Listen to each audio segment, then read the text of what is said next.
Alhamdulillah, vous avez sûrement dû le comprendre, nous allons parler d'une certitude. Une certitude qui met tout le monde d'accord. Le riche comme le pauvre, le faible comme le fort, le jeune comme le vieux, le croyant comme le non-croyant. Et nous appelons cela la certitude car Dieu l'a appelé la certitude al-yaqin dans le Saint-Coran lorsqu'il dit وَاعْبُدْ رَبَّكَ حَتَّى يَأْتِيَكَ الْيَقِينَ. Et adore ton Seigneur jusqu'à ce que te vienne al-yaqin, la certitude. Et ici, ce qui est désigné par al-yaqin, la certitude, qui met tout le monde d'accord, ce n'est autre que quoi? Al-maut.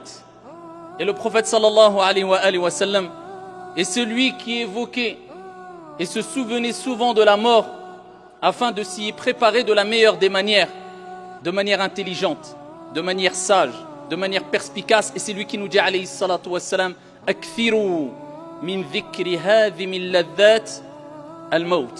Augmentez le rappel du destructeur de tous les plaisirs, al-maut, la mort. Allahu Rabbuna huwal ilahu lahu min al-asma'i mastafahu الواحد الحي كذا المليك والملك المالك لا شريك.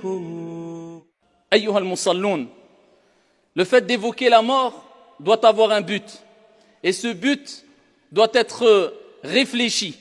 Ça doit être un but, un objectif à atteindre. Et pour cela, il faut être intelligent. C'est la préparation. La préparation à rencontrer cette certitude.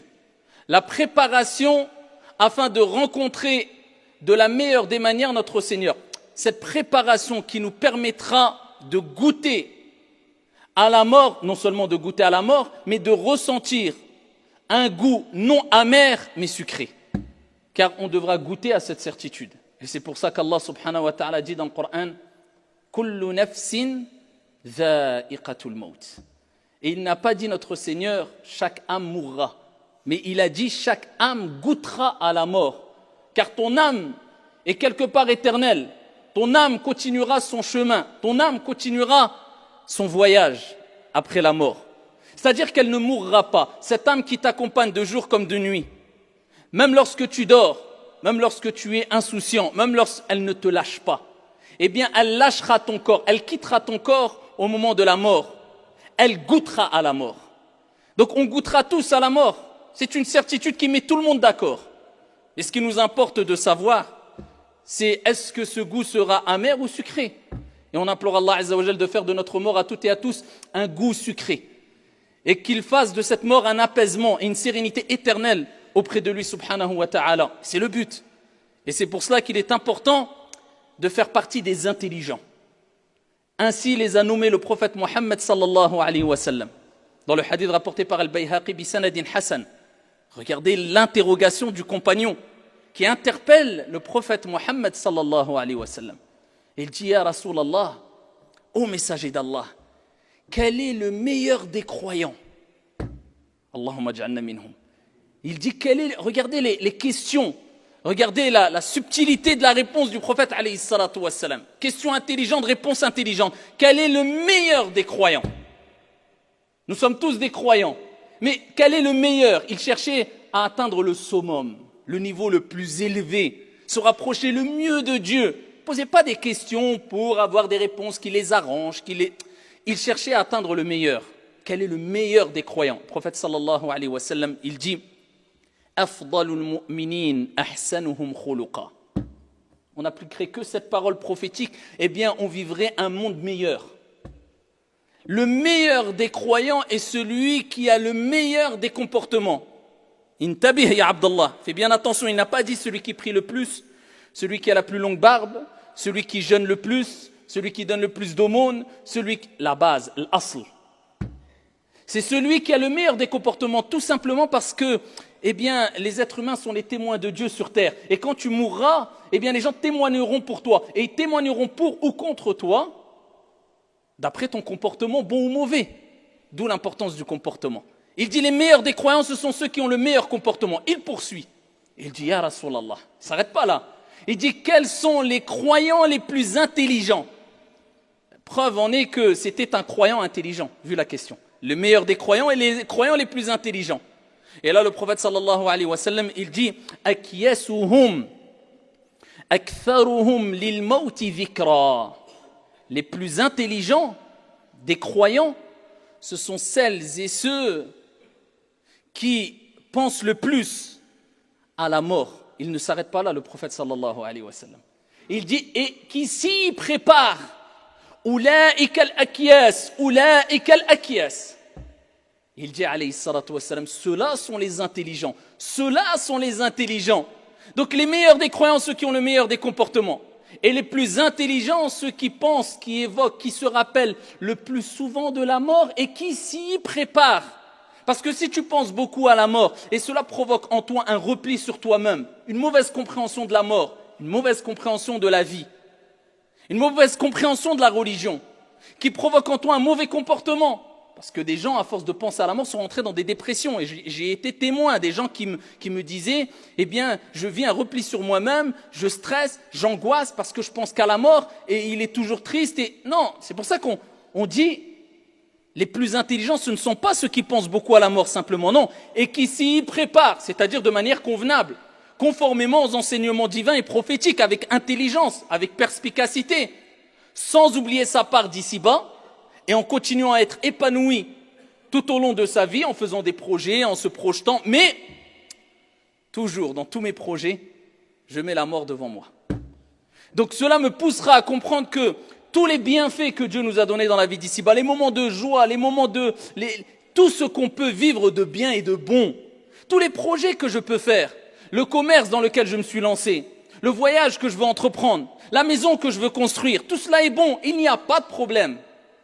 Par contre, eh bien, je mets toutes ces choses-là dans mes mains ou dans mes poches, peu importe, mais pas dans mon cœur. C'est-à-dire, ça ne doit pas provoquer de l'angoisse, du stress, des problèmes, des soucis. Non, c'est un bonus, c'est un plus. Mais ma priorité est l'au-delà. Et à travers cette bonne compréhension, eh bien, tu sais qu'en profitant de la vie d'ici-bas, tu peux te rapprocher de ton Seigneur, le divin. Avec cette bonne compréhension, tu auras compris pourquoi le prophète sallallahu alayhi wa sallam, parmi l'invocation qui est répétée le plus souvent, Rabbana atina fi dunya hasana wa fi al-akhirati hasana wa qina adhaban nar. C'est l'invocation la plus complète. C'est la plus complète. Pourquoi? Parce qu'elle réunit tout. Donc si tu as du mal à apprendre les invocations, apprends juste celle-là. Cela, elle te suffit amplement. Rabbana atina, donne-nous ici-bas. Il a commencé par la vie d'ici-bas. Parce que la vie d'ici-bas, tu as droit d'en profiter à partir du moment où elle te permet de vivre épanoui et de te rapprocher de Dieu. Pas besoin de dire j'abandonne complètement la vie d'ici-bas. Mais attention, devant toi, il y a toujours al-maut, la mort. Ce qui te recadre, ce qui te laisse dans les rails, sur les rails, ce qui te rappelle que te perds pas, te trompe pas. C'est là l'objectif principal. Et que tu le veuilles ou non, bon gré mal gré, tu vas y goûter. Donc cette belle maison, cette richesse que tu as, sache que tu ne l'emporteras pas avec toi. Et si tu fais devancer tous ces bienfaits sur l'amour de Dieu, à tel point que ça te détourne du bon comportement, de l'amour de Dieu, de tes principes, eh bien là, ça peut devenir problématique. C'est pour ça que Ibn Qayyim, eh bien, il disait cette parole, celui qui va aimer une chose, à tel point que il va abandonner son au-delà, il va aimer cette chose plus que Dieu, dans le sens, il dit ça dans le sens qui est que la personne, tellement qu'elle va aimer cette chose-là, ça va le détourner de l'au-delà, de la préparation à l'au-delà, de l'amour de Dieu. Eh bien, cette chose va provoquer en lui 3 maux, 3 problèmes. Il dit le premier problème, c'est que il sera jamais bien tant qu'il n'aura pas acquis cette chose-là. C'est vrai, quand on veut quelque chose de dunya, on n'est pas bien. Pourquoi? Parce qu'on veut acquérir cette chose-là. Donc tu te batailles, tu te bats. Pourquoi? Parce que tu en as fait un objectif principal et donc tu n'as plus de cadre en te disant, écoute, je l'ai pas, alhamdoulilah, ala kulli hal. Non, là je parle de la personne qui, pour lui, c'est tout. Peu importe si je mets de côté mes principes, ma religion, là c'est un problème. Cette personne-là, il ne sera jamais bien. Avant de l'avoir, au moment de l'avoir et quand il l'aura perdu. Donc cela va provoquer 3 maux chez lui. 3 sources de problèmes. Avant de l'avoir, il voudra absolument l'avoir, il ne sera jamais satisfait, jamais content. Quand il l'aura, mais il aura peur de la perdre. Tellement qu'il aura peur de la perdre, eh bien, il ne sera jamais tranquille, jamais apaisé. Et s'il la perd, eh bien là, c'est la catastrophe. Mais le croyant, il dit, Alhamdulillah ala kulli hal. Si j'ai, tant mieux, et je profite.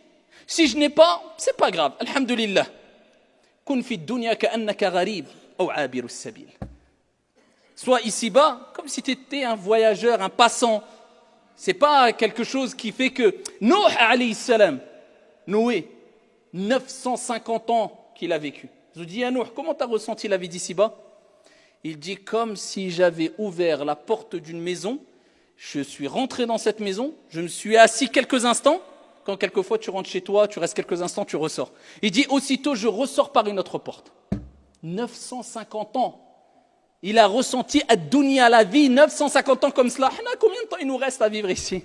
Allez, si on meurt de vieillesse, sinon peut-être 5 minutes, on ne sait pas. Donc, avoir dans l'esprit toujours que, voilà, cette vie d'ici-bas, c'est un bienfait de Dieu. Je profite pour avoir un bon comportement, laisser des bonnes traces derrière moi, que les gens parlant bien de moi, je ne salis pas mon image, l'image de ma religion, l'image de mes convictions, je fais du bien autour de moi. Mais par contre, je sais très bien qu'à un moment ou à un autre, je devrais quitter cette vie d'ici-bas. Donc, je ne suis là que de passage. C'est avec ça qu'il faut vivre. Et c'est pour ça que le prophète a dit, Ulaika al-akiyas. Voilà l'intelligence. Donc, celui qui, regardez comment on réagit quand on veut préparer notre retraite. On est toujours, voilà, oui, mais si je ne travaille pas assez, je n'aurai pas ma retraite. Si je n'ai pas accumulé 30 ans de travail, 40 ans, j'aurai. Pour une retraite qui, quand tu arrives à la retraite, tu es presque mort. Et ta retraite éternelle, ya Abdallah, tu n'y penses pas? Et tu es intelligent? Où sommes-nous bêtes? Et je parle pour moi le premier. Vous comprenez pourquoi le prophète a dit ceux-là sont les intelligents qui investissent pour le delà. Je sais qu'en faisant du bien et en laissant quelque chose derrière moi dont les gens vont profiter à travers la bonne chose que j'ai laissée, une aumône, un puits ou je ne sais quoi, une belle parole, un bon comportement, eh bien je sais que c'est un investissement éternel pour moi dans l'au-delà. C'est comme ça qu'il faut réagir. Investis pour ta retraite, investis pour ta vie d'ici-bas, mais n'oublie pas ta part de l'au-delà. Subhanallah, pour ce long voyage éternel, qu'est-ce que tu investis? Te poses-tu la question? Est-ce que je me suis préparé? Est-ce que j'ai investi? Qu'est-ce que j'ai investi concrètement? J'ai laissé des parts dans des investissements qui vont me rapporter énorme dans le delà, ou j'ai investi que dans des parts pour gagner des choses ici-bas qui sont éphémères. Kullu man alayha fan, comme Dieu a dit, tout ce qui est sur la surface de la terre est voué éphémérité. Vis le jour le jour. C'est pour ça qu'on dit aux gens, projette-toi mais apprends à vivre le jour le jour. Tu seras beaucoup plus serein et beaucoup plus apaisé et beaucoup plus heureux. Tu as aujourd'hui, profite, même de la vie d'ici-bas. Amuse-toi, voyage, profite, personne ne t'empêche. Mais par contre, tu n'oublies jamais. Avant tout, c'est l'au-delà. Le reste, c'est des options. C'est une option. Si je l'ai pas, je l'ai pas. Alhamdulillah ala kulli hal. Et ainsi, tu vivras toujours avec ce qu'on appelle al-qana'a. Alhamdulillah, la suffisance. Et voilà pourquoi le prophète insistait avec ce mot qui était « préparez-vous ». Un jour, le prophète sallallahu alayhi wa sallam, kama fi sahih, il était avec Sahaba, posté au pied d'une tombe, une personne était enterrée là, le prophète se baisse et il se met à pleurer, et à pleurer, et à pleurer, alayhi salatu wassalam, jusqu'à ce qu'il a mouillé sa barbe et il a mouillé la terre qui était sous ses pieds, alayhi salatu wassalam. Et il dit, limithli hadha fa'a'iddu, limithli hadha fa'a'iddu. C'est pour cela qu'il faut vous préparer. C'est pour cela qu'il faut vous préparer. Ils ont interrogé Uthman ibn Affan.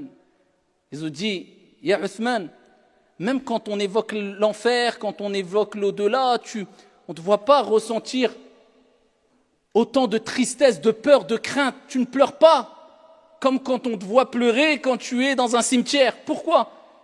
Il dit, car c'est la première des demeures parmi les demeures de l'au-delà. Al-Qabr, la tombe. Il méditait, il disait, c'est la première étape de l'au-delà. La tombe, c'est une vie, c'est un monde, c'est le barzakh. Wa min wara'ihim barzakhun ila yawmi yub'athun. Allah il dit, derrière eux il y a une barrière, le barzakh, c'est ça le monde intermédiaire avant la résurrection. Quand tu meurs, tu vas dans ta demeure, la tombe. Riche ou pauvre, tu as des palais, tu as des je ne sais quoi, tu as des milliards, tu as 4 blocs de terre. 4 blocs de terre, ni plus ni moins, ni tapisserie, ni porte, ni même la clé de chez toi, tu ne l'amèneras pas avec toi. Même ton vêtement, si on te met dans un vêtement, il va être mangé par doud. Tout le monde au même piédestal. Voilà. Pour que le compte eh bien, commence, voilà, comme il se doit, avec la parfaite équité et justice de Dieu. Ça, c'est des signes pour les doués d'intelligence. Voilà pourquoi il est important de comprendre qu'il faut se préparer.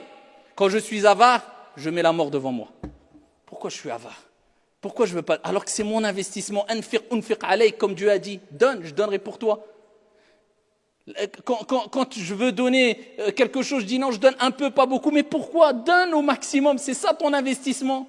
Pourquoi on réagit avec l'inverse? C'est-à-dire notre mécanisme est mal réglé. Tout pour la vie d'ici-bas, un peu pour l'au-delà. Non, normalement ça doit être l'au-delà ma priorité et je profite ensuite de la vie d'ici-bas. Aïcha radiyallahu anha wa ardaha, titre d'exemple.